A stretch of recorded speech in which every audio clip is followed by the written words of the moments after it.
Hello बच्चा लोग, welcome to the channel एडोनिति फिजिक्स बाय मोहित गोइंका। आज का जो सेशन है उसमें हम लोग previous year question JEE main 2020 में आए इलेक्ट्रोस्टैटिक्स के सारे क्वेश्चंस को डिस्कस करेंगे। And trust me, these are some really good questions. We are going to discuss each and every question, right. There are total 22 problems. तो चलिए start करते हैं इस वीडियो को।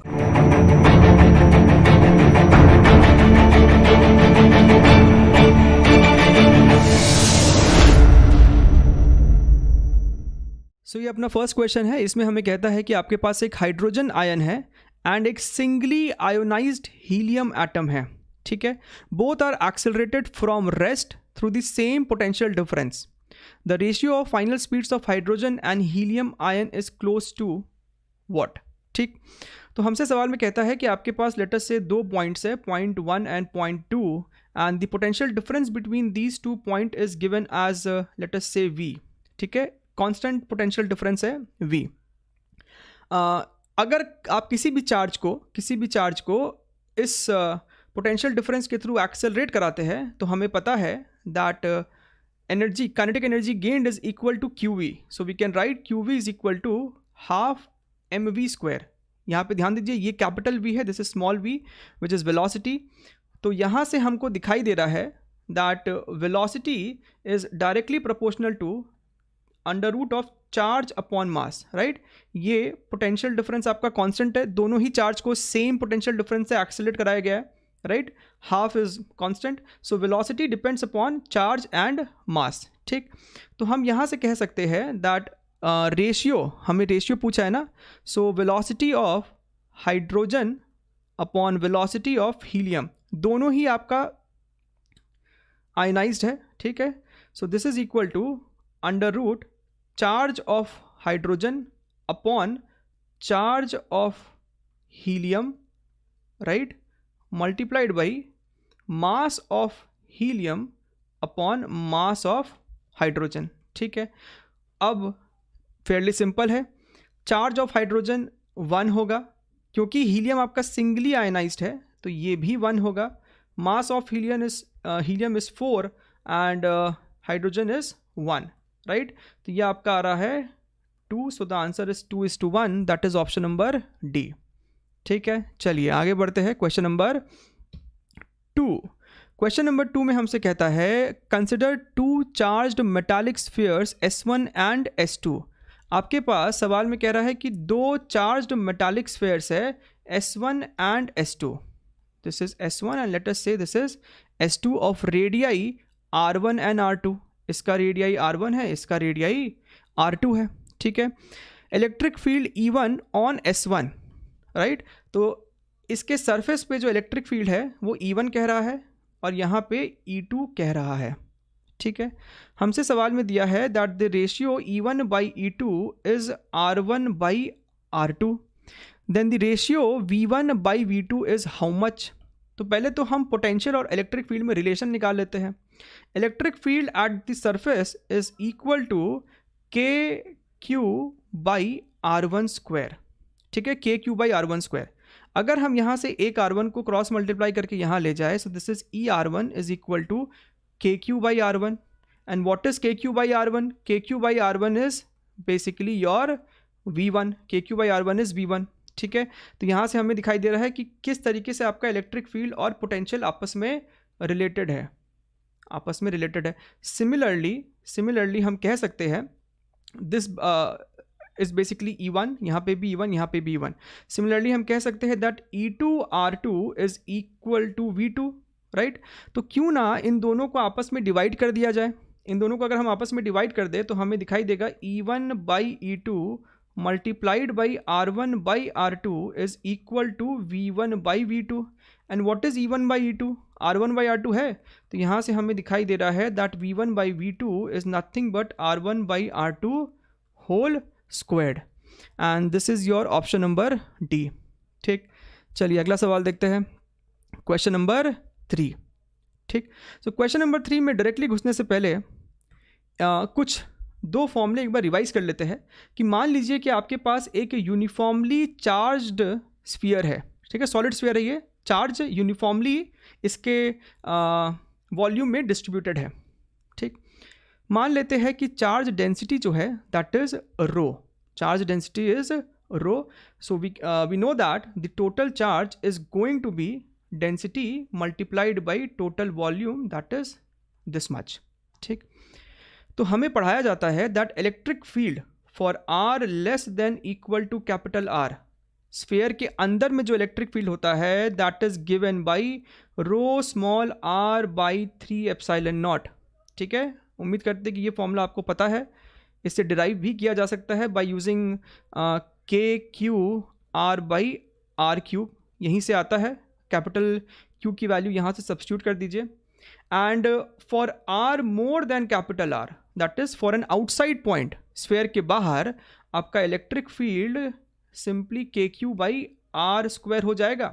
Now we want to find the equation of this E in terms of sigma, sorry in terms of rho. ठीक है, तो क्यों ना हम कैपिटल क्यू को यहाँ से रिप्लेस कर दें. तो हो जाएगा rho multiplied by 4/3 pi R cube. ठीक है, पाई आर क्यूब. अच्छा, कुछ कैंसिल हो रहा है क्या? के को क्या लिख सकते हैं? के को हम लिख सकते हैं 1/4 पाई एप्सिलॉन नॉट. तो यहीं पे रिप्लेस कर देते हैं. I can write K as 1 divided by 4 pi epsilon naught. ऐसा करते ही हमको दिख रहा है कि ये 4 पाई और ये 4 पाई आपस में कैंसिल हो जाएगा. And we are left with rho R cube divided by 3 epsilon naught R square. Right, so this is electric field for the outside point. इन दो फॉर्मूलेस को ध्यान में रखते हुए let us try to understand this problem and solve it. ठीक है, तो यहाँ पे वो दोनों फॉर्मूले मेंशन्ड है. For R less than equal to capital R ये इलेक्ट्रिक फील्ड होगा, and for R more than capital R ये इलेक्ट्रिक फील्ड है. अब हमें सवाल में क्या कहता है कि आपके पास एक सॉलिड स्फीयर था जिसके अंदर यूनिफॉर्मली चार्ज डिस्ट्रीब्यूटेड है and charge density was given to be as rho. ठीक, फिर हमने एक r/2 का यहाँ पे कैविटी क्रिएट कर दिया. यहाँ फिगर में दिख रहा है r/2 का एक स्फेरिकल कैविटी हमने यहाँ पे क्रिएट कर दिया है. तो अब ये बताइए what is the ratio of electric field at A and electric field at B. ठीक है, उनके मैग्नीट्यूड्स का रेशियो बताना है. And these are the electric fields due to this remaining portion.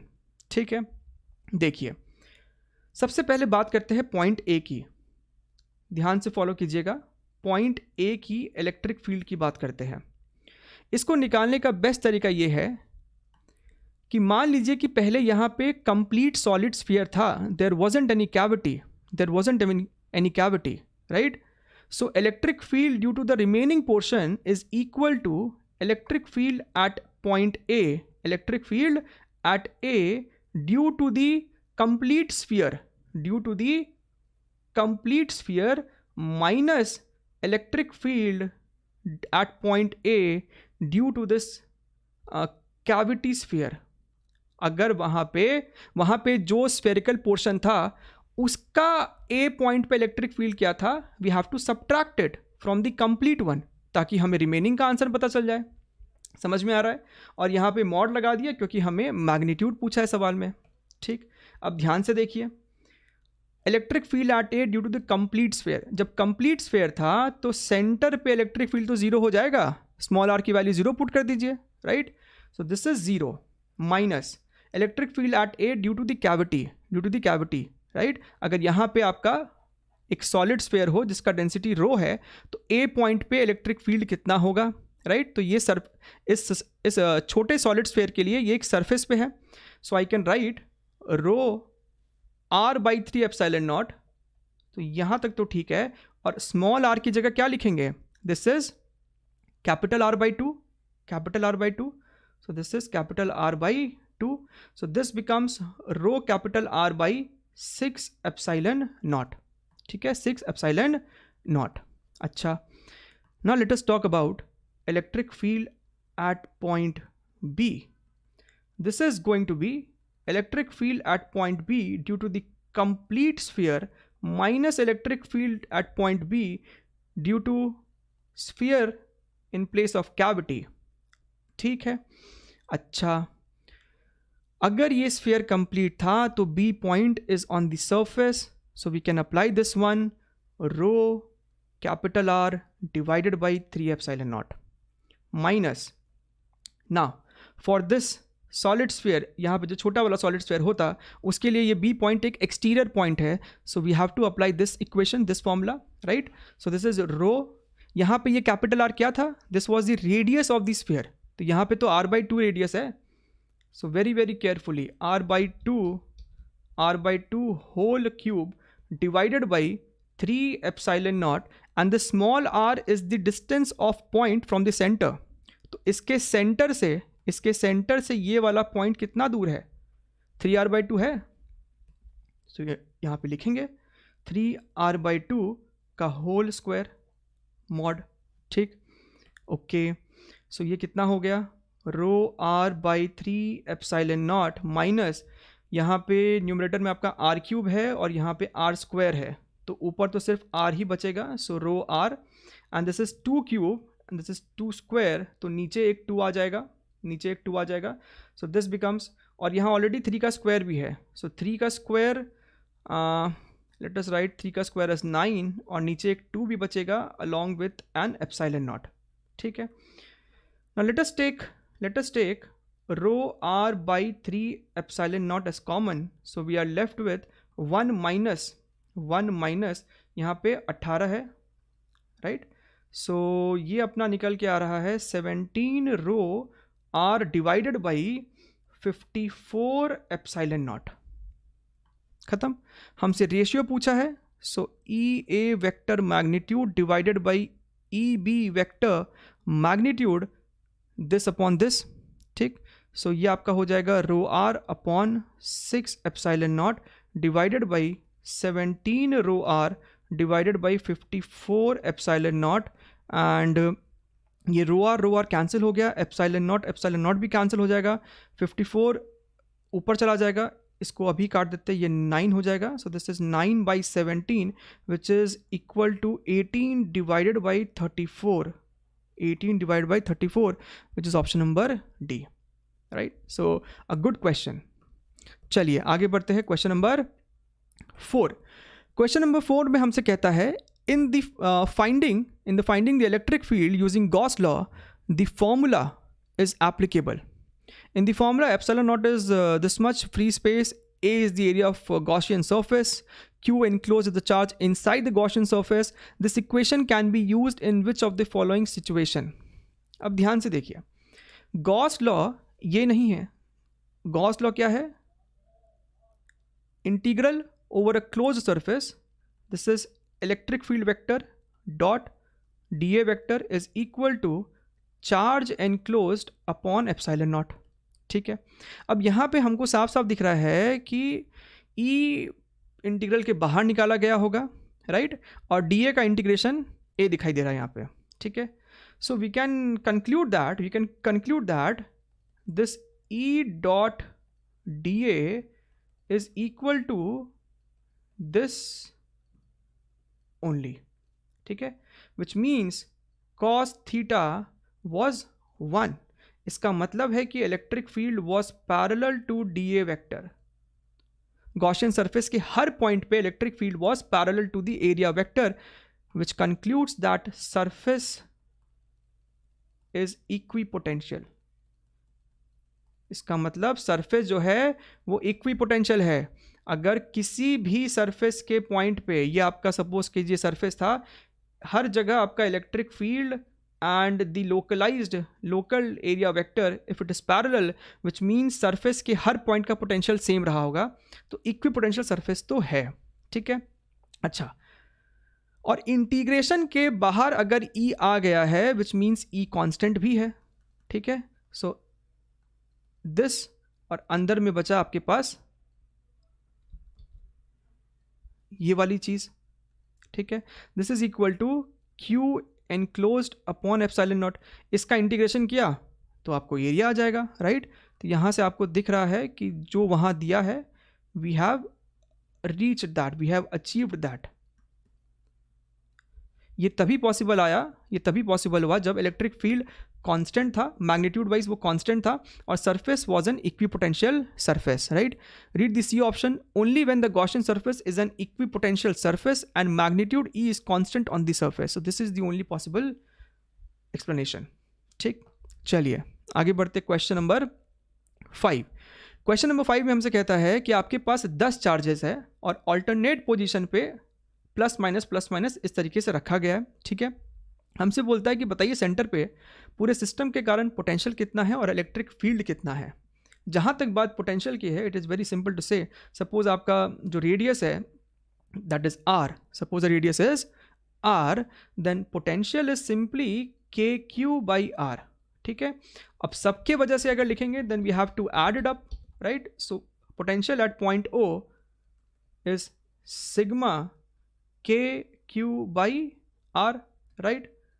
तो K और R तो बाहर आ गया, और आप जब चार्जेस को ऐड करने जाओगे तो 5 पॉजिटिव और 5 नेगेटिव है, तो सिग्मा Q जो है वो आपको बेसिकली 0 है, यानी कि पोटेंशियल तो 0 हो गया.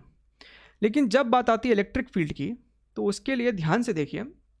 सपोज किसी एक चार्ज के वजह से हम इलेक्ट्रिक फील्ड का वैल्यू लिखे, that is going to be K Q by R square.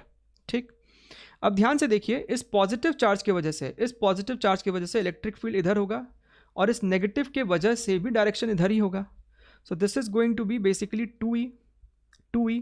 Similarly ये पॉजिटिव क्यू की वजह से और माइनस क्यू की वजह से इधर, इस पॉजिटिव क्यू और माइनस क्यू की वजह से इधर, इस वाले पॉजिटिव क्यू और माइनस क्यू की वजह से इधर है, एंड द लास्ट वन इस पॉजिटिव क्यू और इसकी वजह से इधर.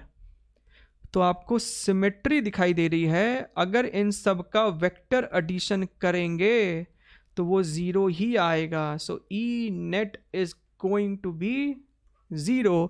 सो option number C is the correct answer. चलिए let's see the question number 6. Question number 6 में हमसे बोलता है कि आपके पास 2 इनफाइनाइट शीट है और दोनों एक दूसरे के परपेंडिकुलर है, जैसा कि फिगर में दिखाई दे रहा है. This one has positive charge density sigma plus and this one has negative charge density sigma minus. तो इसमें से कौन सा इलेक्ट्रिक फील्ड लाइन का फिगर सही है, right. Now we know that electric field due to an infinite sheet is constant. Electric field is constant which is given by sigma upon 2 epsilon naught, right. अब ध्यान से देखिए, ये जो plate है इसके वजह से इस फर्स्ट क्वाड्रेंट में, let us call this as first quadrant, second, third and fourth. So first quadrant में किसी भी पॉइंट पे इलेक्ट्रिक फील्ड ऊपर की तरफ होगा. ठीक है, अच्छा, हमको क्वेश्चन में ये भी कहता है कि magnitude wise sigma plus is more than sigma minus, right. तो अगर हमने इसका वेक्टर लेंथ, इलेक्ट्रिक फील्ड का स्ट्रेंथ इस लेंथ से दिखाया है, देन माइनस की वजह से थोड़ा छोटा दिखाएंगे. ठीक है, अच्छा, अगर सेकेंड क्वाड्रेंट की बात करें तो इस नेगेटिव प्लेट की वजह से इलेक्ट्रिक फील्ड इधर की तरफ है और पॉजिटिव की वजह से in this direction, right. Similarly we can draw for each quadrant, right. Now if we draw the resultant, आपको दिखाई देना चाहिए इसका रिजल्टेंट इस तरीके से है, इसका कुछ इस तरीके से. So this is the resultant electric field due to the plates. Her quadrant में हमने बना के दिखा दिया. तो यहाँ से ये बात तो क्लियर है कि B और C तो पॉसिबल है ही नहीं, because electric field is constant in each quadrant. Constant electric field means you have to have the parallel lines. तो ऐसा कर्व, सर्कुलर या एलिप्टिकल शेप तो हो ही नहीं सकता. ठीक, सो क्या तो ऑप्शन नंबर डी या फिर ऑप्शन नंबर ए. उसमें भी क्योंकि प्लस वाले का मैग्नीट्यूड ज़्यादा है तो आपको दिखाई दे रहा है this arrow is a bit steeper, right. So which means D possible नहीं है, and as per the figure option number A is the correct answer. ठीक है, चलिए let's move to question number 7. Question number 7 में हमसे कहता है कि आपके पास एक पार्टिकल है जिसका चार्ज लेट अस से Q है और उसका मास M है. Electric field exists in the horizontal direction, right? And you also have gravity along the downward direction. ठीक है, इस प्लेटफॉर्म से, इस टेबल से इसको रिलीज किया गया, right.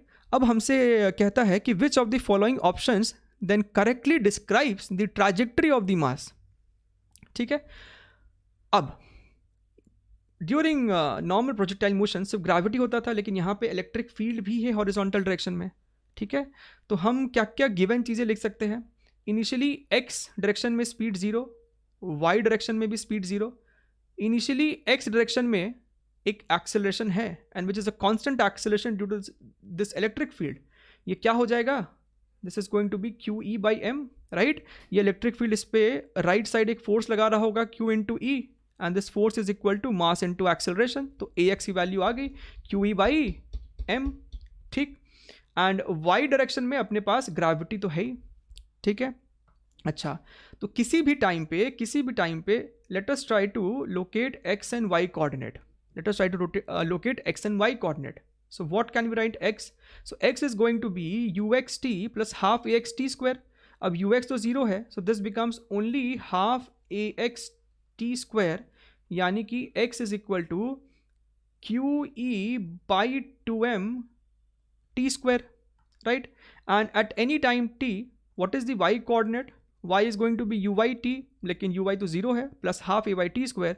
So this is simply gt square by 2, right? Let us say this is equation number 1, this is equation number 2. Then why not divide equation number 2 and 1? ठीक है, तो ये आपको क्या आ जाएगा? y by x is equal to gt square by 2 divided by qet square by 2m, ठीक है। तो यहाँ से t square खत्म, 2 से 2 भी खत्म, मास ऊपर चला जाएगा। So this is M G divided by Q E. तो आपको यहाँ पे दिखाई दे रहा है कि y is equal to M G divided by Q E X. So ये आपका y is equal to some constant multiplied by x है, which is a straight line passing through origin, option number B. सो ये सवाल में हमसे कहता है कि आपके पास दो इनफाइनाइट चार्ज शीट्स है, प्लेट्स है, और दोनों पे equal magnitude of charge densities है, पॉजिटिव चार्ज डेंसिटीज़ है, और एंगल 30 डिग्री उनके बीच का, ठीक है। सो हमसे सवाल में कहता है कि बताइए what is the electric field between them, ठीक है। इलेक्ट्रिक फील्ड बिटवीन देम बताना है, और positive X axis towards right, positive Y axis is to be taken towards up. Instead of I cap J cap, जैसा कि option में दिख रहा है, we have to write x cap and y cap unit vectors, ठीक है। So let us try to write what is electric field at this point. Plate number 2 के वजह से इलेक्ट्रिक फील्ड ऊपर की तरफ होगा, let us call it as E2, ये आपका E2 हो गया। और प्लेट नंबर 1 की वजह से जो इलेक्ट्रिक फील्ड होगा वो कुछ ऐसा होगा, है कि नहीं? इस तरीके से होगा। अगर इसको ऐसा पीछे बैक ट्रेस किया तो ये एंगल आपका 90 डिग्री बनना चाहिए, ठीक है। This is your E1, right. हमें तो x और y में इसको रिजॉल्व भी करना पड़ेगा। We have to resolve this E1 along x and y axes, ठीक है। अब ध्यान से देखिए, अगर ये एंगल 30 डिग्री है, this being 90, this is going to be 60 degree, right. So this is also 60 degree, ये आपका 60 डिग्री एंगल हो गया, ठीक है। चलिए लिखते हैं, what is your E2 vector? E2 electric field is sigma by 2 epsilon naught, और ऊपर की तरफ है, so that is Y cap, ठीक है। E1 कितना हो जाएगा? ध्यान से देखिए, ध्यान से एकदम। E1 vector is equal to E1, इधर की तरफ cos 60 डिग्री और नेगेटिव है, so minus E1 cos 60 degree x cap minus E1 sine 60 degree y cap, ठीक है। अच्छा, E1 vector is, what is E1? Again sigma by 2 epsilon naught, है कि नहीं? So minus sigma by 2 epsilon naught multiplied by 1 by 2 X cap minus sigma by 2 epsilon naught, this is going to be √3 by 2 Y cap, ठीक। हमको तो net चाहिए, what is the net electric field? That is going to be E1 vector plus E2 vector, ठीक है। E1 vector plus E2 vector.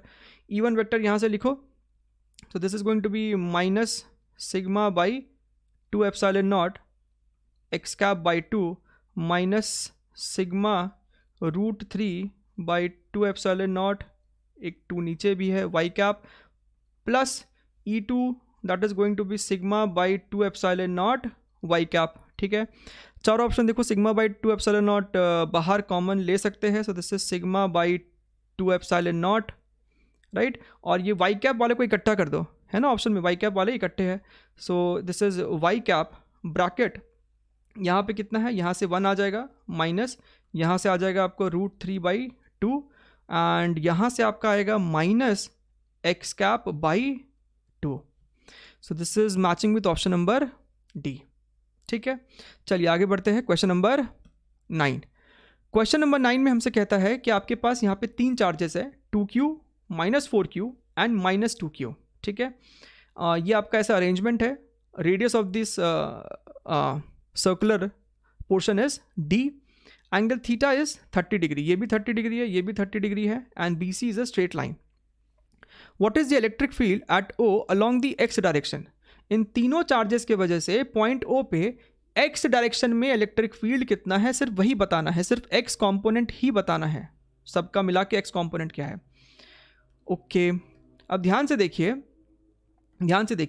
ये 2q के वजह से, let us give some name, already यहाँ पे नेम दिया है, ये B है, ये A है, ये C है। ठीक है, तो ये B वाले चार्ज के वजह से इलेक्ट्रिक फील्ड जो होगा वो इस डायरेक्शन में होगा, this is electric field due to charge B, right. Now due to this -2q charge, फिर से इलेक्ट्रिक फील्ड इसी डायरेक्शन में होगा, this is electric field due to charge at C, और ये -4q के वजह से इलेक्ट्रिक फील्ड इस डायरेक्शन में होगा, this is electric field due to charge A, right. हमसे तीनों का हॉरिजॉन्टल कंपोनेंट्स ही पूछा है, उनको ऐड करना पड़ेगा इसका मतलब। So electric field is going to be EA cos theta plus EB cos theta plus EC cos theta. ठीक है, अच्छा, तो यहाँ से हम कह सकते हैं E इज इक्वल टू, क्यों ना cos थीटा को कॉमन लेके बाहर निकाल लो, right. So cos theta is how much, cos 30 degree which becomes √3/2, so √3/2 बाहर कॉमन निकल गया। What is EA, electric field due to charge A, so that is going to be k times 4q divided by d square, plus due to charge B that is going to be k 2q divided by d square, plus C के वजह से k2q divided by d square। ठीक है, ऊपर कितना है, 4q 2q 2q 8q हो जाएगा, so this is √3/2 multiplied by k क्या है, 1/4 pi epsilon naught, multiplied by numerator में आपके पास 8q है, डिवाइडेड बाई एक d स्क्वायर भी है। ठीक है, तो क्या आ रहा है रिजल्ट, ये 2 और 4 8, इस 8 को कैंसिल आउट कर दिया, तो आपके पास बच रहा है √3q divided by pi epsilon not d square, which is option number I think C, yes. ठीक, चलिए अगला सवाल, question number 10th। Question number 10 में हमसे बोलता है कि a particle of mass m and charge q is released from rest in a uniform electric field. आपके पास एक पार्टिकल है जिसका चार्ज q है, मास m है, and it is released in a uniform electric field. ठीक है, if there is no other forces on the particle, ठीक है, तो ग्रेविटी को इग्नोर करना है सवाल में। The dependence of its velocity on the distance x travelled by it is correctly given by. ये सवाल काफ़ी सिंपल सवाल हो गया। So we can write that acceleration is equal to QE/m। ये पार्टिकल का जो एक्सेलरेशन है वो QE/m हो जाएगा। So we can apply kinematic equation, v² is equal to u² plus 2ax। Initial speed 0 है, so v² is equal to 2QE/m multiplied by x। तो यहाँ पे हमें साफ साफ दिखाई दे रहा है कि ये एक पैराबोलिक ग्राफ होगा which is going to be of the shape like this. So option number C is the correct answer. चलिए क्वेश्चन नंबर 11। क्वेश्चन नंबर 11 में हमसे कहता है कि आपके पास एक राइट एंगल ट्राइंगल है, this is x1 distance, this is x2 distance, यहाँ पे q1 q2 चार्ज रखा हुआ है। इन दोनों चार्ज की वजह से पॉइंट O पे जो रिजल्टेंट इलेक्ट्रिक फील्ड है that is perpendicular to the hypotenuse, वो इस हाइपोटेनस के परपेंडिकुलर है, right. Then Q1/Q2 is proportional to. ठीक है, अब यहां पे ध्यान से देखिए, electric field due to Q2 इस डायरेक्शन में होगा और Q1 की वजह से इलेक्ट्रिक फील्ड इस दिशा में है, ठीक है। इसका वैल्यू कितना हो जाएगा, this is going to be KQ2 by x2 square. Electric field का मैग्नीट्यूड ये हो गया, डायरेक्शन तो लेफ्ट साइड दिखाई दिया है। This is going to be KQ1 divided by x1 square, right, where k is 1/4πε0। हमसे कहता है कि ये जो रिजल्टेंट है, this resultant is perpendicular to hypotenuse, यानी कि अगर मैं यहाँ से एक लाइन पीछे की तरफ ड्रॉ करूँ, so this is going to be perpendicular, ठीक है। मान लो कि ये एंगल थीटा है, let us say that this angle is theta, तो ये एंगल कितना हो जाएगा 90 माइनस थीटा, ये भी 90 माइनस थीटा, मतलब ये एंगल थीटा है, ठीक है, ये एंगल थीटा। ना apply tan theta over here, यहाँ पे अगर आप टैन थीटा अप्लाई करें तो आपको दिखाई देगा tan theta is equal to this perpendicular which is KQ1 divided by x1 square and base is KQ2 divided by x2 square, ठीक। तो यहाँ से आपका K से K कैंसिल हो जाएगा and this is Q1 by Q2 multiplied by x2 by x1 whole square, ठीक।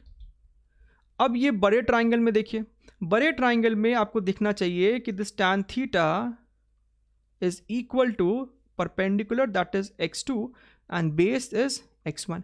तो क्यों ना इसको यहाँ पे रिप्लेस कर दे, so this is x2 over x1, right. आपको दिखना चाहिए कि दिस गेट्स कैंसल्ड, ये 2 यहाँ से गायब हो जाएगा, चला जाएगा। हमें पूछा है what is Q1 by Q2, so this is equal to x1 by x2 and this is matching with option number C. इस सवाल में हमको इन्फॉर्मेशन देता है कि आपके पास एक चार्ज है Q और उसका मास M है and when it is moving along x axis, जब वो ओरिजिन को एंटर करता है तो उसका वेलोसिटी v0 है, ठीक है ना। In this region that is in between x equals to 0 and x equals to d, इस रीजन में इलेक्ट्रिक फील्ड एग्जिस्ट करता है in the vertically downward direction, ठीक है। तो हमसे ये पूछता है कि what is the equation of path of the particle in the region more than d। जब ये पार्टिकल इस रीजन में आ चुका है तब उसके पाथ का इक्वेशन क्या है, ठीक है। अब ध्यान से देखिए, सबसे पहले तो हम गिवन चीज़ लिख लेते हैं, जब पार्टिकल ओरिजिन पे है उसके पास सिर्फ x डायरेक्शन में वेलोसिटी है, y डायरेक्शन में वेलोसिटी 0 है, ठीक है, y डायरेक्शन में वेलोसिटी इसके पास 0 है, ओके। इस सवाल में कहीं पे भी ग्रेविटी का ना ही कोई जिक्र है और चारों ऑप्शन में भी कहीं पे ग्रेविटी नहीं दिखाई दे रहा है, so let us ignore gravity for this question. सिर्फ इलेक्ट्रिक फील्ड के कारण डाउनवर्ड डायरेक्शन में एक एक्सेलरेशन प्रोड्यूस हुआ है, तो हम कह सकते हैं that ax is going to be 0 and ay acceleration along y axis is QE by m, ठीक है, QE बाई m है and we will take it as negative क्योंकि डाउनवर्ड डायरेक्शन में है, ठीक। हो क्या रहा है, let us first understand the motion. पहले तो ये कुछ इस तरीके का कर्व्ड पाथ लेगा which is going to be a parabolic path, right, and जैसे ही वो इस पॉइंट से बाहर निकला होगा it is going to move in a straight line path, क्योंकि कोई भी फोर्स एक्ट नहीं कर रहा है उस पर। सो beyond this it is moving in a straight line path, ठीक है, स्ट्रेट लाइन पाथ, राइट। मान लेते हैं कि ये जो पॉइंट है, इस पॉइंट का कोऑर्डिनेट्स है x1 comma y1, x1 comma y1, ठीक है। सबसे पहले तो हमें ये x1 और y1 पता करना है, not very difficult to find out. Horizontal direction में let us take a general point on this parabolic curve x comma y, तो x डिस्टेंस कवर करने में इन दी हॉरिजॉन्टल डायरेक्शन कितना टाइम लगा होगा, so x is basically equal to speed into time which is v0 into T. तो यहाँ से हम t को लिख सकते हैं x अपॉन v0, ठीक। And how to find y coordinate, so I can write y is equal to u y t plus half a y t square, लेकिन u y आपका 0 है, so y is equal to half, we have to take negative sign over here, so QE by m t square, right? And what is the value of t? T is x by v0, so y is going to be how much? Minus QE by 2m T का square यानी कि X square by V naught square. तो ये आपका general equation आ गया इस parabolic curve का, y is equal to this much. ठीक है, अब हम ये तो पता कर सकते हैं ना कि what is y1, what is y1, why because we know the value of x1। x1 कितना है, x1 तो d के बराबर है, तो x की जगह जब d पुट करेंगे तो हमको ये y का कोऑर्डिनेट पता चल जाएगा। Therefore y1 is how much, minus Q E, x की जगह d पुट करा, so d square divided by 2m v naught square.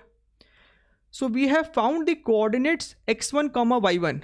अब आप समझिए, अगर आपको इस लाइन का इक्वेशन लिखना है तो apart from knowing one of the points x1 comma y1 we also need to know what is the slope of this line. ये स्ट्रेट लाइन का स्लोप कितना है, that is a big question mark right now. ठीक है, लेकिन पता किया जा सकता है। कैसे पता कर सकते हैं, जस्ट डिफरेंशिएट दिस। ये जो पैराबोलिक कर्व है, इस पॉइंट पे जो स्लोप होगा इस पैराबोलिक कर्व का, वही स्लोप तो स्ट्रेट लाइन का भी है। ध्यान से देखिए, यहाँ पे अगर हम एक टैंजेंट ड्रॉ करें at this point, so this tangent is basically this straight line, right. So just differentiate this function, this parabolic function. So what is D Y by D X, D Y by D X आपका कितना हो जाएगा, x square का differentiation 2x हो जाएगा, 2 cancel हो जाएगा, so this becomes minus Q E X divided by M V naught square. And we need to find what is slope at point x equals to D, x equals to d, right? So slope at x equals to d is equal to minus QE d divided by mv naught square।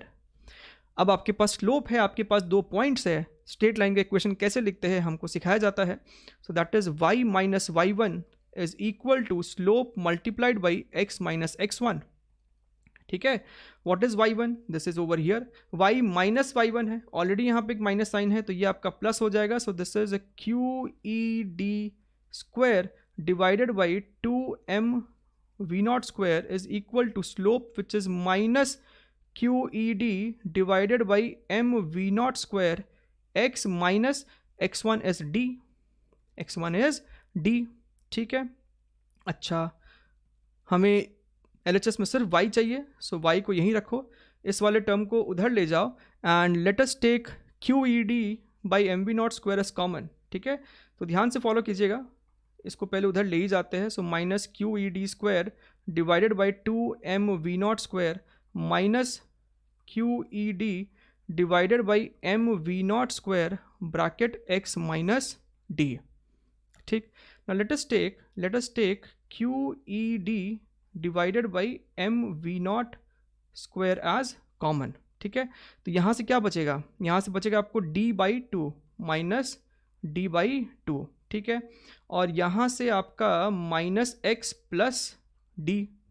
ठीक, तो ये कितना हो गया, this is Q E D divided by M V naught square, d minus d by 2 आपका हो जाएगा plus d by 2 minus x, and this is option number C, right. So very good question.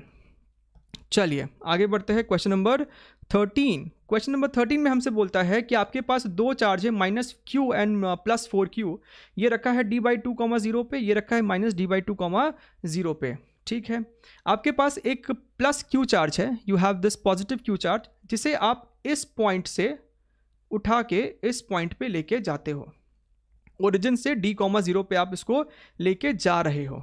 ठीक, हमसे ये पूछता है सवाल में, if the third point charge q is taken from origin to x equals to d along the semicircle as shown in the figure, the energy of the charge will increase, decrease। ठीक है, बताना कौन सा option सही है, right. So let us call this as point number 1 and this is point number 2। सबसे पहले तो हमें यह पता करना पड़ेगा कि 1 पॉइंट का पोटेंशियल कितना है, माइनस क्यू और 4q के वजह से 1 पॉइंट का पोटेंशियल कितना है। So that is going to be potential due to minus Q charge, so minus K Q divided by d by 2, right, plus इसके वजह से भी, so k times 4q divided by again distance from origin is d by 2। ठीक है, तो ये आपको numerator में आ रहा है 3kq और नीचे में d, तो ऊपर ये 2 भी चला जाएगा, so this is 6kq by d। ठीक है, 6KQ/d। अच्छा, अब 2 पॉइंट का V2 भी लिखना होगा, 0.2 का पोटेंशियल। फिर से माइनस क्यू का यहाँ से दूरी कितना है, d/2 ही है, so this is again minus Q divided by d/2 plus ये जो 4Q चार्ज है इसका कितना दूरी है इस पॉइंट 2 से, यहाँ से यहाँ तक d है और ये d/2 है, तो 3d/2, so K4Q divided by 3d/2, ठीक है। अच्छा, ये कितना हो जाएगा, this is minus 2KQ/d plus ये ऊपर जाके आपको 8 हो जाएगा, so this is 8KQ divided by 3d, ठीक है। सो 3d यहाँ पे एलसीएम ले लिया तो this becomes minus 6KQ plus 8KQ, so this is nothing but 2KQ divided by 3d, ठीक है। So what is the change in energy? What is the change in energy? So delta U is nothing but Q delta V. So Q times V2 minus V1, right? V2 minus V1. Okay. Now we have the value of V2, that is going to be 2KQ divided by 3D minus V1 की value आपको आ रही है 6KQ divided by D, ठीक है। अब यहाँ से क्या कीजिए, KQ/D को बाहर कॉमन निकाल दीजिए, सो KQ² डिवाइडेड बाई D, अंदर क्या बच रहा है 2/3 और यहाँ पे आपको 6 है, तो क्यों ना 2 को भी बाहर कॉमन निकाल देते, तो यहाँ पे आपको आ जाएगा 1/3 माइनस 3, ठीक है। तो पहले ही दिख रहा है कि नेगेटिव एनर्जी आने वाला है, यानी कि डिक्रीज हुआ है, आइदर ऑप्शन सी और ऑप्शन डी। सो इसको जब एलसीएम लिया तो ऊपर आपको जाएगा 1 - 9 which becomes -8, so this is minus 16KQ² divided by 3D, और जब K को हम पुट करेंगे 1/4 पाई एप्सिलॉन नॉट, तो ऑप्शन नंबर C आता हुआ दिखाई दे रहा है। So minus 16Q² divided by 4 pi epsilon naught multiplied by 3D, यहाँ से 16 को कट कर देगा, we have minus 4Q² divide by this much, yes this is coming, negative sign means decrease है एनर्जी का, ठीक। चलिए अगला सवाल, question number 14, two isolated conducting spheres S1 and S2 of radius 2r/3 and r/3 have 12 microcoulombs and -3 microcoulomb charges. आपके पास यहाँ पे दो स्फीयर्स है, इसका रेडियस 2r/3, इसका रेडियस r/3। शुरुआत में इसके ऊपर जो चार्ज है दैट इज 12 माइक्रोकूलम, इस पे है -3 माइक्रोकूलम्स, राइट। अब इन दोनों को हमने एक कंडक्टिंग वायर से ज्वाइन कर दिया, आप सबको पता है कि अगर हम दो बॉडीज़ को इस तरीके से कंडक्टिंग वायर से ज्वाइन कर देंगे, so these bodies are going to share their charges. एक चार्ज जो है यहाँ से उठ के वहाँ पे जाएगा, तब तक ऐसा होगा जब तक दोनों सरफेस का पोटेंशियल सेम ना हो जाए, राइट, दोनों सरफेसेस का पोटेंशियल सेम नहीं हो जाए। हमसे पूछता है कि जब ऐसा हो चुका है after a long time, what is the charges on S1 and S2। मान लेते हैं ना कि इस पे चार्ज Q1 है और इस पे चार्ज Q2 है, ठीक है। तो जैसा कि अभी मैंने बोला कि सरफेस का पोटेंशियल सेम हो चुका होगा, सो आई कैन राइट KQ1/2r/3, ये सरफेस का पोटेंशियल क्या होगा, KQ1 बाई इसका radius, this is equal to KQ2 divided by इसका रेडियस दैट इज r/3, ठीक है। तो यहाँ से K से K कैंसिल हो जाएगा, r/3 से r/3 कैंसिल हो रहा है, सो हमको दिख रहा है कि Q1 is equal to 2 times Q2। Also total charge remains constant, शुरुआत में 12 और -3 है, तो शुरुआत में टोटल चार्ज कितना है 9 माइक्रोकूलम्स, 12 - 3, राइट। सो बाद में भी टोटल चार्ज सेम रहेगा, Q1 plus Q2, right. What is Q1, that is 2 times Q2, तो हमको दिखाई दे रहा है कि 3Q2, Q1 को 2Q2 से रिप्लेस किया, सो 3Q2 इज इक्वल टू 9, यानी कि Q2 की वैल्यू आ रही है 3 माइक्रोकूलम्स, राइट। तो Q1 इसका ट्वाइस है, यानी कि 6 माइक्रोकूलम। सो 6 और 3 अपना आंसर है, option number is the correct answer. चलिए क्वेश्चन नंबर 15, क्वेश्चन नंबर 15 में हमसे कहता है कि आपके पास एक कंडक्टिंग शेल है, आपके पास एक स्फेरिकल शेल है, सॉरी नॉट कंडक्टिंग शब्द का इस्तेमाल नहीं, लेकिन एक स्फेरिकल शेल है जिसके ऊपर capital Q charge uniformly distributed है, ठीक है। इसका रेडियस हमको कैपिटल R दिया है, this radius is capital R। Which one of the following statement is true for capital F if Q is placed at a distance R from the center of the shell? Now what is capital F? Capital F is the force on charge Q due to a uniformly charged spherical shell of radius R and Q distributed over it. ठीक है। अब हम सबको पता है कि इस shell के अंदर जो इलेक्ट्रिक फील्ड होगा वो ज़ीरो होगा, और इस शेल के किसी भी आर डिस्टेंस पे जो इलेक्ट्रिक फील्ड होगा that is going to be K Q divided by R square, right. इसका मतलब अगर हम कोई चार्ज शेल के अंदर रखते तो उस पर फोर्स ज़ीरो लगता। For R less than capital R, force on the charge is going to be 0, and for r more than capital R, force is going to be this electric field multiplied by the charge. K को 1/4 pi epsilon naught लिख दिया, so capital K capital Q small q upon 4 pi epsilon naught R square, ठीक है। तो यहाँ से आपको दिखना चाहिए कि option number A is the correct answer, बाकी सब सेटिस्फाई नहीं करेगा अपने इस कॉन्सेप्ट को, ठीक।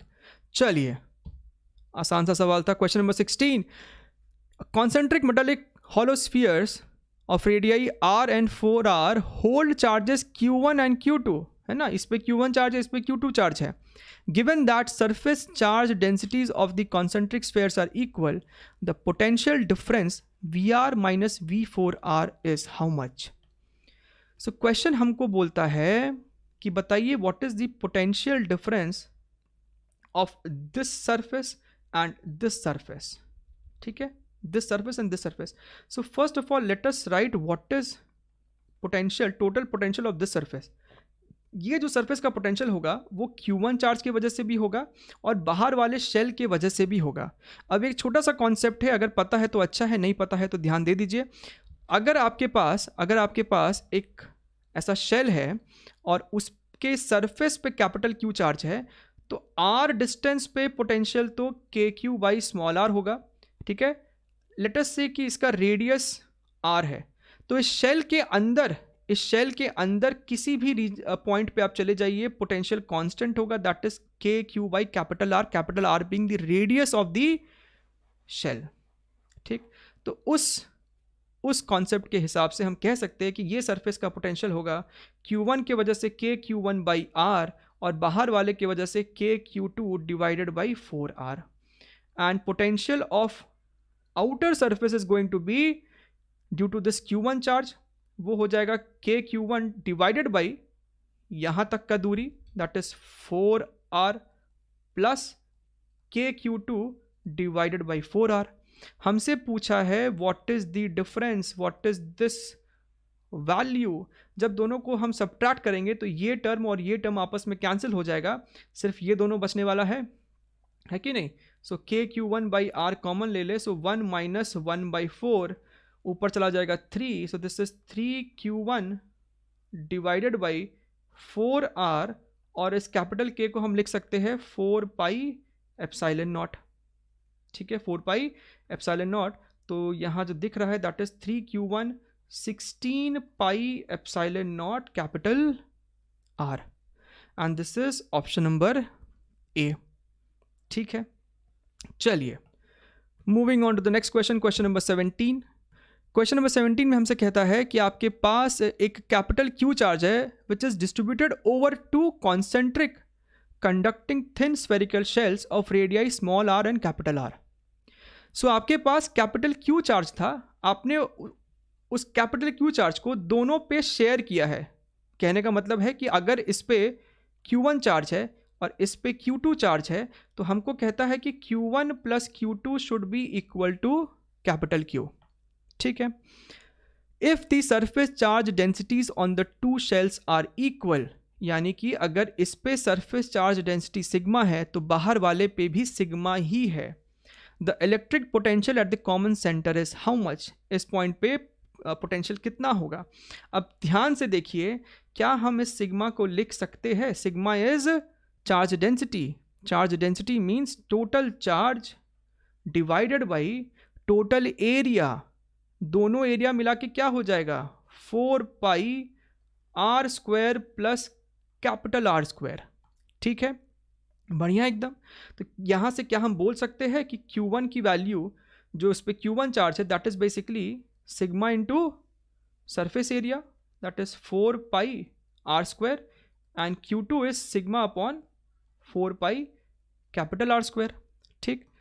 क्यों हमने ऐसा किया, because now we can write potential of the potential at the common centre, so this v is equal to q1 की वजह से हो जाएगा k q1 divided by r, और q2 की वजह से हो जाएगा k q2 divided by capital r.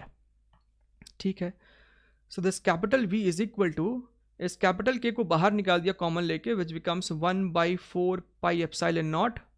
q1 को हम ये लिख सकते हैं, this is sigma 4 pi r square divided by r plus this is sigma 4 pi r square divided by r. ठीक है, अब ध्यान से देखिए, ये r और ये स्क्वायर खत्म, ये r और ये खत्म, यहाँ से 4 पाई से ये 4 पाई और ये 4 पाई भी ओवर. सिग्मा को बाहर निकाल दीजिए कॉमन लेके, तो sigma by epsilon not, bracket में आपका बच रहा है small r plus capital R, और सिग्मा की वैल्यू तो यही है, उसको यहाँ पे रिप्लेस कर दीजिए. सो this becomes capital Q divided by 4 pi small r square plus capital R square. यहाँ पे एक एप्सिलॉन नॉट भी है, और न्यूमरेटर में हमारे पास है small r plus capital R, and this is definitely matching up with option number, which is the option with which it is matching. 1/4 pi epsilon naught r plus r, this one, right? Option number C, right? Yes, correct. Okay, so let's move to the next question. Question number 18. इसमें हमसे कहता है कि a particle of charge q and mass m is subjected to an electric field this much. ये आपको electric field दिया है, this is varying with position x, where a and capital E naught are constants. Initially the particle was at rest at x equals to 0. So ध्यान से देखिए, let us draw x axis like this. तो जब आपका particle origin पे है at x equals to 0, right, वो rest पे है. So at t is equal to 0, particle is at x equals to 0 and speed is also 0. Electric field अपने को दे रहा है, that is E is equal to E naught 1 minus A X square, right. Charge q है और mass m है. Other than the initial position, the kinetic energy of the particle becomes 0 when the distance of the particle from origin is. Clearly x equal to 0 पे particle का kinetic energy 0 है. हमसे कहता है कि बताइए काइनेटिक एनर्जी जब दोबारा फिर 0 हुआ है तो वो x क्या है. So let us say that over here, जब चार्ज यहाँ तक पहुँचा है due to this electric field, let us call that this is x naught, right. So इस पॉइंट पे उसका वेलोसिटी फिर से 0 हो गया है, मान लेते हैं ऐसा. ठीक है, अब देखिए चार्ज पे फोर्स कितना लग रहा है. चार्ज पे फोर्स लग रहा है q टाइम्स e, और हम इस फोर्स को क्या लिख सकते हैं, mass into acceleration. So mass into acceleration is equal to charge into e naught 1 minus A X square. ठीक है, अच्छा हम a को लिख सकते हैं ना v dv upon dx, right. So this is q e naught 1 minus A X square. ठीक है, अब यहाँ पे let us integrate this, this is m v dv, this is q e naught 1 minus A X square multiplied by dx. Let us take integration on the both sides. जब वो origin पे था उसका स्पीड 0 था, जब वो x not पे पहुंचा है उसका स्पीड फिर से 0 है. ठीक है, तो लेफ्ट हैंड साइड ये 0 हो जाएगा. This is q e not, इसका इंटीग्रेशन कितना हो जाएगा, x minus A x cube divided by 3, limit 0 से लेके x नॉट. ठीक है, सो ये आपको हो जाएगा 0 is equal to q e naught को यहाँ से हटा देते हैं. So this becomes x naught minus A X naught cube divided by 3. यहाँ से आपको दिखना चाहिए कि ये इसको हटा के स्क्वायर हो जाएगा, and this X naught is coming out to be under root 3 by A, and this is option number D. ठीक है, चलिए अगला सवाल देखते हैं, क्वेश्चन नंबर 19. क्वेश्चन नंबर 19 में हमसे कहता है कि आपके पास एक सॉलिड स्फीयर है, solid sphere of radius r carries a charge capital Q plus small q. ठीक है, distributed uniformly over its volume. A very small point like piece of mass small m gets detached from the bottom of the sphere and falls down vertically under gravity. है ना, तो यहाँ पे थोड़ा सा बड़ा दिखा रहा है लेकिन बहुत छोटा सा पॉइंट साइज पार्टिकल है जिसके ऊपर चार्ज स्मॉल q है, उसका मास m है, वो इस बड़े स्फीयर से डिटैच होकर नीचे फॉल करने लगता है, राइट. सो हमसे पूछ रहा है कि what is the speed that it has acquired after falling a vertical height of y. ठीक है, assume remaining portion to be spherical. अब देखिए ओके, सो शुरुआत में इस स्फेयर के ऊपर capital Q plus small Q था. जब इससे स्मॉल क्यू डिटैच हो गया है तो इसके ऊपर सिर्फ कैपिटल क्यू चार्ज बच रहा है, राइट.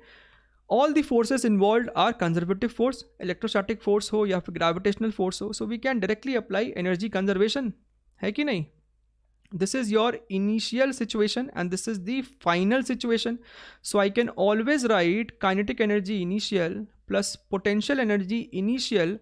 और यहाँ पे दो तरीके का potential energy लिखना होगा. One is gravitational and the another one is electrostatic potential energy. So let us write UIG for gravitational, UI electrostatic potential energy. This is equal to final kinetic energy, final gravitational and final electrostatic. शुरुआत में particle तो rest पे ही था तो ये तो zero हो गया, ठीक है. अच्छा, now let us take this as your reference line, ठीक है. मान लेते हैं कि यहाँ पे जो ग्रेविटेशनल पोटेंशियल एनर्जी है वो ज़ीरो है. सो ये zero plus what is initial electrostatic potential energy, तो वो हो जाएगा आपका के कैपिटल क्यू अपॉन आर, है ना, सरफेस पे ही है, right. This is equal to, बाद में आपका काइनेटिक एनर्जी हो गया हाफ एम वी स्क्वायर, बाद में आपका ग्रेविटेशनल एनर्जी हो जाएगा minus M G Y. Reference हमने यही लिया था तो नीचे नेगेटिव हो जाएगा, so minus M G Y plus this is going to be K Q divided by R plus Y, ठीक है. तो इक्वेशंस हमारा यहीं पे समाप्त हो गया, ख़त्म हो गया. अब हमें इसे बस थोड़ा बहुत रीअरेंज करने की ज़रूरत है, ठीक है. सो देखिए, अच्छा, हाफ एम वी स्क्वायर को एक तरफ ले आते हैं, so this is half M V square, this is equal to this is K Q R 1 by R minus 1 by R plus Y and plus M G Y, ठीक है, M G Y. अब इस m को right side ले जाए अगर तो यहाँ पे m आ जाएगा and this m gets cancelled, और इस 2 को राइट साइड मल्टीप्लाई कर दे तो ये 2 हो जाएगा एंड यहाँ पे भी एक 2 मल्टीप्लाइड हो जाएगा, ठीक है. तो यहाँ से हमको दिख रहा है कि V square is equal to 2 capital Q R, capital K को लिख दिया 4 पाई एप्सिलॉन नॉट m, यहाँ पे क्यों ना r into R plus Y, इस तरीके से एलसीएम ले लिया जाए, ठीक है. तो ऊपर आपका चला जाएगा r plus Y minus R plus this becomes 2gy, ठीक. अब ध्यान से देखिए, ये r और ये r तो कैंसल्ड हो गया, तो यहाँ पे आपको 2y दिखाई दे रहा है, 2y दिखाई दे रहा है. So let us take this 2y as common, यहाँ पे भी 2y है, यहाँ पे भी 2y है. So let us take this 2y as common. तो अंदर में क्या चला जाएगा, this is capital Q R divided by 4 pi epsilon naught m capital R multiplied by r plus Y plus g, right. और इस v को v कर दिया तो इधर अंडर रूट आ जाएगा, राइट. सो दिस इज अच्छा, आंसर v स्क्वायर के टर्म्स में ही है ना, तो इसको q किया under root. So this is option number A, है ना, ऑप्शन नंबर ए से मैच कर रहा है, ठीक है. चलिए नेक्स्ट क्वेश्चन देखते हैं, question number 20th. Question number 20th में हमसे कहता है कि an electric dipole of dipole moment this much is at the origin. The electric field due to this dipole at r vector, noting that r dot p is 0, इनका dot 0 आने वाला है, is parallel to. So a good concept based question. अगर आपको ध्यान में हो, suppose this is your dipole, right? और हमें साफ साफ कह रहा है कि जिस पॉइंट पे हमें इलेक्ट्रिक फील्ड निकालना है that point is on the equatorial plane, है ना. r डॉट p है, यानी कि दोनों के बीच का एंगल 90 डिग्रीज है, 90 डिग्रीज है, ठीक. तो ये आपका r वेक्टर है. तो आपको पता होना चाहिए कि इक्वेटोरियल पॉइंट पे इलेक्ट्रिक फील्ड जो होता है that is anti parallel with the dipole moment. Electric field opposite direction में होगा डाइपोल मोमेंट के, राइट. तो अगर डाइपोल मोमेंट का यहाँ पे minus I cap minus 3j cap plus 2k cap है, so this electric field will be in the direction of plus I cap plus 3j cap minus 2k cap, right. So this is definitely option number C. So fairly good simple but concept based question. Question number 21. Question number 21 में हमसे कहता है कि आपके पास दो identical electric dipoles है having dipole moments P1 vector and P2 vector. Diagram में आपको सामने दिखाई दे रहा है. This is P1, this is P2 are held on the X axis at a distance a from each other. दोनों के बीच का जो डिस्टेंस है वो स्मॉल a है. When released they move along the X axis with the direction of the dipole moments remaining unchanged. If the mass of each dipole is m, their speed when they are at infinite far distance apart. देखिए ये P1 vector Pi cap है, this P2 vector is minus Pi cap. सवाल में clearly दिया हुआ है. ठीक है. So this is the initial situation and after a long time जब ये लोग आपस में सेपरेट हो रहे हैं, ठीक है, तो हमसे ये पूछता है कि बताइए उनका स्पीड क्या है जब वो लोग इनफाइनाइट दूरी अपार्ट है. ठीक. सो यहाँ पे भी हमको एनर्जी कंजर्वेशन लगाना होगा. We can write initial potential energy plus initial kinetic energy is equal to final potential plus final kinetic. शुरुआत में दोनों हेल्ड थे यानी रेस्ट पे थे तो ये तो ज़ीरो हो गया. बाद में दोनों इनफाइनाइट डिस्टेंस अपार्ट है तो इनके बीच का पोटेंशियल एनर्जी ज़ीरो हो जाएगा. सो basically initial potential energy is equal to final kinetic energy. ठीक है. अब फाइनल काइनेटिक एनर्जी लिखने में कोई तकलीफ नहीं है. दोनों का ही स्पीड सेम होना चाहिए जब दोनों इनफाइनाइट डिस्टेंस अपार्ट है. क्यों? क्योंकि हाईली सिमेट्रिकल है, दोनों का मास भी सेम है, दोनों का डाइपोल मोमेंट्स का मैग्नीट्यूड्स भी सेम है. So we can write twice of half mv square which becomes simply mv square. So now the question is, what is initial potential energy? Initial potential energy, right? We know how to find it out. इस P1 vector के कारण let us find out what is electric field near P2 dipole moment, right? So इस P1 vector के लिए this is an axial point, तो electric field का direction इधर ही होगा along the direction of P1 vector. तो ये आपको इलेक्ट्रिक फील्ड हो जाएगा. ठीक है. इसका मैग्नेट ये E वेक्टर होगा कितना? सो एक्सियल पॉइंट के लिए it is given bye 2pk by r cube. So 2p1 vector multiplied by k divided by यहाँ पे a डिस्टेंस है, so this is a cube. ठीक है. अच्छा, सो 2p1 की जगह हम क्या लिख सकते हैं? pi कैप, और k की जगह हम लिख सकते हैं 4 pi epsilon naught. So this is 4 pi epsilon naught multiplied by a cube. So this is finally p upon 2 pi epsilon naught a cube I cap. ठीक है. Now what is potential energy? Potential energy, it is a scalar quantity, sorry, u is equal to minus p2 vector dot electric field vector. ऐसे define करते हैं. Now what is p2 vector? Minus pi cap dot e vector is this much, so p upon 2 pi epsilon naught a cube I cap, right? So I dot I तो 1 हो जाएगा, and here is minus minus which becomes plus, so we are left with p square divided by 2 pi epsilon naught a cube. ठीक है. अब इसको यहाँ पे replace कर देंगे. Let us put it over here. So initial is p square divided by 2 pi epsilon naught a cube. This is equal to mv square. mv square. तो यहाँ से अपना v square हो रहा है p square divided by 2 pi epsilon naught a cube m, and v is equal to p एक बाहर आ जाएगा, a square का एक a बाहर आ जाएगा, और आपके पास रूट में जो टर्म बचने वाला है that is 1 by 2 pi epsilon naught a m. So this is which one? इसके साथ मैच हो रहा है? ऑप्शन नंबर सी के साथ हो रहा है. ठीक है. चलिए आगे बढ़ते हैं. Last question, question number 22. Flux based question, integer based question है. ठीक है. इस सवाल में हमसे कहता है कि आपके पास एक इलेक्ट्रिक फील्ड है which is this one, 4x I cap minus y square plus 1j cap passing through the box as shown in the figure. The flux of the electric field through surfaces ABCD and BCGF are marked as phi 1 and phi 2. ठीक है. ये आपका वो surface है ABCD and this one is the surface BCGF. ठीक है. तो इस हरे वाले से phi 1 फ्लक्स है, इस येलो वाले से phi 2 फ्लक्स है. हमको उनका डिफरेंस सवाल में पूछ रहा है. ओके. अब ध्यान से देखिए. First of all we need to find out what is the area of this ABCD, ठीक है, what is the area of this ABCD, so we can calculate that, right.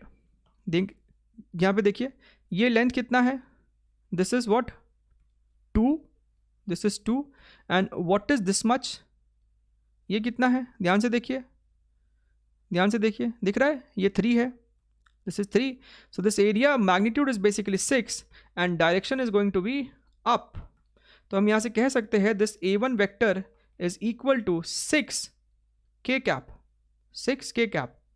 Now what is this one, what is this A2 vector, this A2 vector is going to be magnitude of this area which is how much, ये length, ये BC length आपको दिखना चाहिए 2 के बराबर है, this is 2 units, और ये जो BF है even that is 2 units, so ये आपको हो जाएगा 4, direction is along the positive X axis which is 4i cap, right.